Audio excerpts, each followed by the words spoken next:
पुढची बातमी यानंतर आपण पाहूया। आज सरदार वल्लभभाई पटेल यांची जयंती आहे आणि पंतप्रधान नरेंद्र मोदी या जयंतीनिमित्त एका विशेष कार्यक्रमासाठी उपस्थित होते आणि याच कार्यक्रमात गेल्या काही दिवसांपासून जो वंदे मातरमवरनं वाद रंगलेला आहे त्याचीच झलक सुद्धा पाहायला मिळाली। या कार्यक्रमातनं मोदींनी काँग्रेसवरती घणाघात केलाय। जे इंग्रजांना जमलं नाही ते काँग्रेसनं करून दाखवल्याचा टीकेचा बॉम्ब मोदींनी टाकला। काँग्रेसनं धार्मिक आधारावरती वंदे मातरमचा एक भाग हटवल्याचं मोदींनी म्हटलं।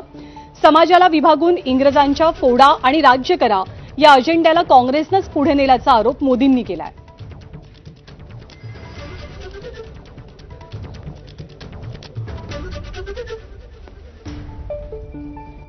अंग्रेजों ने वंदे मातरम बोलने की बात तक बैन लगाने की कोशिश की थी। अंग्रेज इस कोशिश में कभी भी कामयाब नहीं हो पाए। कई हिंदुस्तान के कोने कोने से वंदे मातरम का नारा गुंजता ही रहा।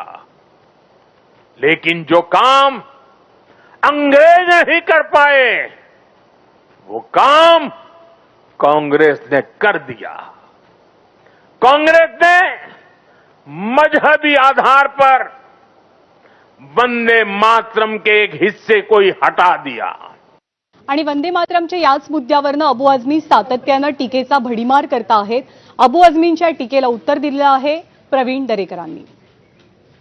मुसलमान बहुत से ऐसे हैं जो शरीयत में मना वो भी करते हैं, शराब भी पीते हैं और दूसरे गलत काम भी करते हैं। और अगर वो मुसलमान वो पढ़े जाकर वंदे मातरम तो मेरी ताकत नहीं मैं रोकने, मैं क्यों रोकूं। लेकिन जो मुसलमान शरीयत को मानते हैं और सच्चे मुसलमान हैं वो इसलिए नहीं पढ़ेंगे, अल्लाह के अलावा और किसी की वंदना करना इस्लाम में जायज नहीं है।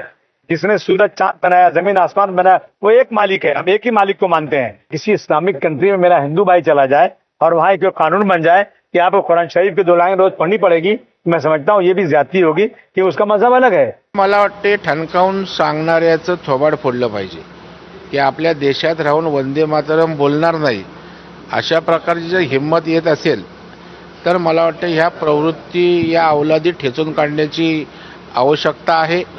कारण या ठिकाणी राष्ट्रगीत असेल, देशभक्तीची गीतं असतील, ही या देशातील सर्व जाती धर्माच्या समुदायाच्या लोकांनी म्हणाली पाहिजे। त्यासाठी राजकारण करता कामा नये आणि जातीय तेढ निर्माण होता कामा नये याची सर्वच जबाबदार नेत्यांनी काळजी घेण्याची आवश्यकता आहे।